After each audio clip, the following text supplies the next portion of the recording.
Bonjour à tous, aujourd'hui, rapide nouvelle vidéo, il y a un bain de sang sur le marché des crypto-monnaies, mais qu'est-ce qui se passe? Qui est le coupable?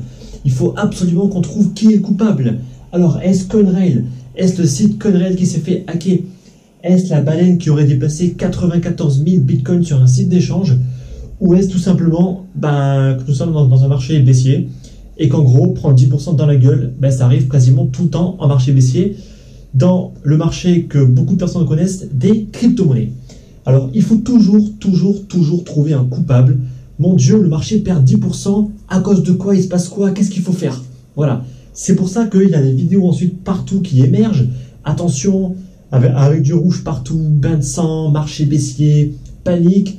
Et tout ça, ça engendre quoi? Ça engendre une seule chose, ça s'appelle le panic sell. Voilà. Ça veut dire que ça va provoquer en fait de la vente en mode panique. Mon Dieu, qu'est-ce qui se passe? Je vends. Voilà. Sans même réfléchir, sans même analyser ce qui se passe. Voilà, on panique et on vend. Et ça malheureusement, c'est à cause de plein de personnes qui vont faire que des news négatives, qui vont relayer que des conneries. Donc ça va être les médias mainstream, mais ça va aussi être les personnes sur YouTube, dans des articles, de sites spécialisés en crypto-monnaie. Vraiment, tout le monde joue, j'ai envie de dire, au même jeu, qui est de relayer tout le temps des news négatives et très souvent qui sont complètement fausses. Donc la première que j'ai vue qui m'a fait bien rire, c'est le hack de Conrail qui serait responsable de la chute de 10% du Bitcoin. Alors, j'ai analysé à peine 30 secondes ce qu'était le site Conrail, que moi je ne connaissais pas, et je pense que personne ne le connaissait. Pourquoi? Parce que le site était juste classé 90e dans le top 100 par rapport au volume d'échange. 90e, autant vous dire que quasiment personne ne le connaissait, à part peut-être en Corée. Combien ont été volés? Environ 40 000 $. En Bitcoin, certainement pas. Il n'y avait quasiment pas de Bitcoin sur ce site d'échange, mais plus la crypto-monnaie que peut-être certains connaissent, le PoolDX. Donc c'est cette crypto qui a été hackée en majorité, ou plutôt qui a été volée, parce que c'est pas la crypto qui a été hackée, mais plus le site d'échange.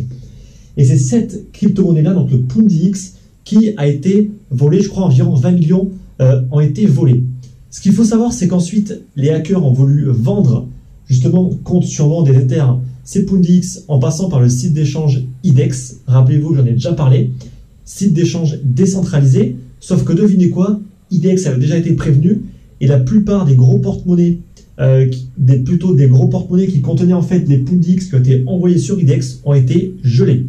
Donc les hackers n'ont quasiment pu rien convertir. Est-ce que c'est ça qui a provoqué 10%? Absolument pas.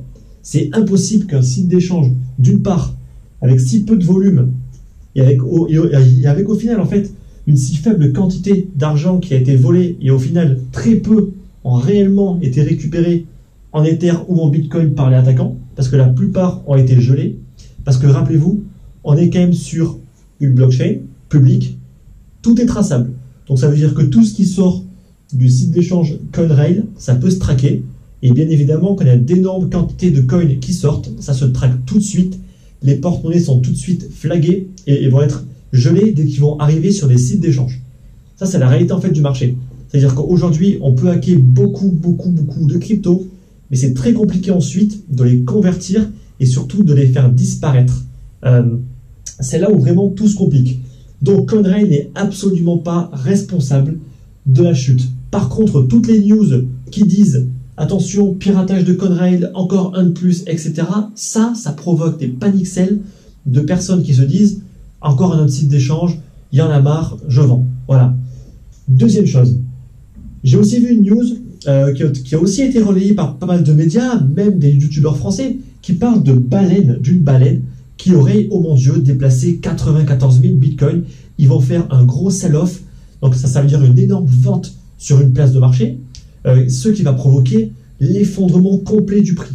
Alors déjà, si une personne vend sur un site d'échange 94 000 bitcoins, le prix du bitcoin ne va certainement pas perdre 10%, mais il va plutôt perdre 80 voire 90%. Je ne pense pas que les gens se rendent compte en fait de la quantité de bitcoin. Mais pourquoi est-ce que ce scénario est à exclure? Ça n'arrivera jamais.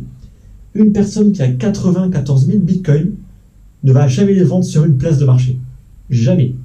Il y a ce qu'on appelle le OTC trading. Qu'est-ce que c'est? c'est tout simplement, moi j'ai 10 000 bitcoins, je veux les vendre contre soit des dollars ou soit n'importe quelle autre monnaie, que ce soit fiat ou même d'autres crypto-monnaies. Je vais certainement pas passer par un site d'échange, tout simplement pourquoi? Parce qu'il n'y a pas assez de volume et que ça aurait un impact sur le prix. Et les gens ne sont pas stupides, surtout quand on a 94 000 bitcoins, on n'est pas stupide et on ne va pas juste les vendre sur une place de marché. Donc le OTC trading, c'est quoi? Moi, je veux vendre 10 000 bitcoins. Je vais trouver une autre personne qui est prête à me les acheter en dehors du site d'échange. Ça veut dire que moi, je trouve une personne qui est prête à me les acheter. Moi, je vais juste lui faire un transfert de mes 10 000 bitcoins et lui va me transférer l'argent en euros, en dollars, en cash, en ce que je veux. Et le site d'échange, donc il y aura un site d'échange qui lui va être un petit peu le garant pour justement être sûr que l'opération se déroule bien. Parce qu'imaginez-vous bien que si on transfère 10 millions ou 20 millions de dollars, on aimerait bien avoir une petite garantie de ne pas se faire avoir. Donc c'est ça en fait. Et les traders qui ont autant de bitcoins, c'est ça qu'ils font. D'accord? Ils vont pas juste mettre leurs 10 000 bitcoins ou même leurs 94 000 bitcoins sur une place d'échange pour juste bouffer le carnet d'achat, ce qui va faire tomber le prix et faire des gros crashs. Ça n'a aucun sens. Et en plus, eux, ils vont y perdre parce qu'en faisant de l'OTC trading, on peut négocier un prix fixe où justement on pourra dire très bien, je vais vendre mes bitcoins à peut-être 5 000 dollars. D'accord? Donc très souvent, c'est en dessous du prix du marché et c'est logique. Et vu la quantité, c'est beaucoup plus intéressant de faire de l'OTC trading que de juste le mettre sur une place de marché. Deuxièmement, essayez de sortir 1 ou 2 millions de dollars sur une place de marché. Bonne chance. D'accord? Il faut bien comprendre que les sites comme Kraken et Bitstamp, ils ont très peu de liquidité en fiat. Essayez de sortir 1 ou 2 millions cash depuis Bitstamp ou Kraken, bonne chance. Vraiment bonne chance. Je pense que la plupart en fait des personnes qui pensent que c'est possible, c'est parce qu'ils, d'une part, ils n'ont jamais sorti en fait de grosses quantités d'argent, ils n'ont aucune idée en fait de savoir tout simplement si c'est possible ou pas. Rassurez-vous, c'est quasiment impossible. Essayez de sortir plusieurs millions en fait de sites comme Bitstamp. D'une part, ils vont commencer à alourdir la procédure en vous demandant plein de justificatifs, ça va faire traîner. Pourquoi? Parce que tout simplement, les banques qui acceptent aujourd'hui de travailler avec des sites d'échange, ce ne sont pas des grosses banques, ce sont des petites banques qui n'ont pas énormément de liquidité. Donc ils ne peuvent pas sortir 10 millions comme ça. D'accord? Donc ça aussi, c'est quasiment impossible et il faut le faire en mode fractionné. Il faut splitter, allez, en 10, 20 000, 30 000 ou 50 000 dollars pour sortir sur de longues périodes, ensuite plusieurs millions. C'est comme ça qu'on fait. Voilà. Ensuite, mais en fait, la cause, on veut toujours savoir pourquoi le marché a perdu 10%. Qu'est-ce que ça peut vous faire? Je veux dire, théoriquement, en fait, ça ne devrait même pas vous affecter. Parce que ce n'est pas parce que le marché perd 10% qu'il faut paniquer. Au contraire, moi, je vois tout dans le rouge. Qu'est-ce que je fais? J'achète. Je vais certainement pas vendre. Parce que ceux qui vendent, c'est ceux justement qui paniquent et c'est ceux qui, au final, vont perdre. Comme toujours. Donc, pourquoi est-ce que le marché perd 10%? J'ai envie de vous dire, on s'en fout. D'accord? On n'en a absolument rien à faire. Au contraire, on voit une nouvelle opportunité pour racheter encore moins cher. Mais allons-y. Allons-y. Le marché pourrait encore très bien perdre 10, 20, 30%. Le Bitcoin pourrait très bien repartir à 2000 dollars. Et alors? D'accord? Il faut bien comprendre que pour avoir un actif comme le Bitcoin qui passe de 1000 dollars à 20 000 dollars, ça veut bien dire que l'effet inverse, le Bitcoin peut passer de 20 000 dollars à 1000 dollars. J'ai envie de dire que c'est le jeu. D'accord? Vous savez très bien dans quoi, d'accord, vous vous lancez dans les crypto-monnaies. Ça peut très vite monter comme ça peut très vite redescendre. Et ça, il faut l'accepter. Et si vous ne l'acceptez pas, qu'est-ce qui se passe? On est toujours là. Mon Dieu, le Bitcoin perd 10%. Qu'est-ce qui se passe? Je pensais que ça ne faisait que monter. Voilà. Donc les personnes averties, elles, comme moi par exemple, honnêtement, moi je vois 10% qui tombent. Écoutez, je pense que ça va absolument pas changer ma journée ni ma méthode d'investissement. Voilà. Donc on est en bear market. Il faut bien comprendre que pourquoi est-ce qu'on est en bear market et pourquoi certains accusent les contrats futurs qui ont été lancés justement en plein pic à quasiment 20 000 dollars. Il faut bien comprendre une chose. Les contrats futurs, c'est pas forcément quelque chose en fait de négatif. Avant, d'accord, avant les premiers contrats futurs qui ont été lancés en décembre, il était quasiment impossible de miser contre le Bitcoin. Donc en fait, tout ce qu'on pouvait faire, c'était juste miser pour le Bitcoin, donc acheter du Bitcoin. Le souci avec ça, c'est que il faut avoir un équilibre dans le marché. Il faut un équilibre. Donc ça veut dire qu'il faut des personnes qui soient vendeuses et des personnes qui soient acheteuses. Qu'est-ce qu'on pouvait faire avant les contrats futurs?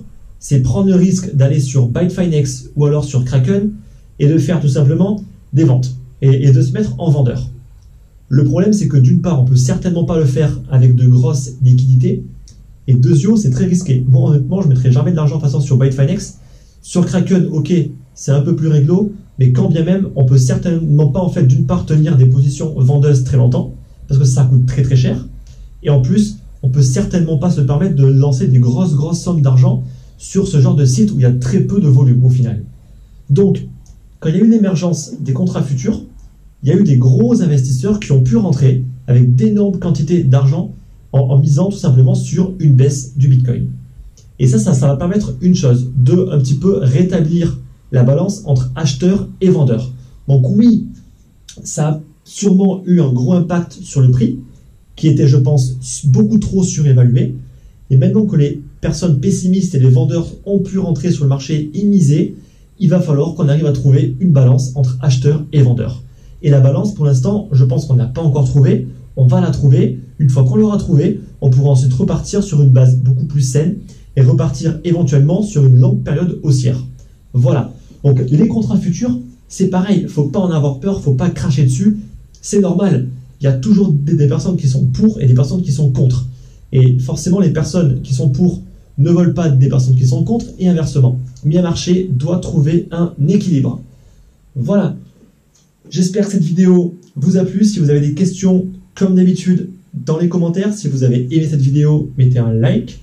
Et moi, je vous dis à très bientôt pour de prochaines vidéos. Merci.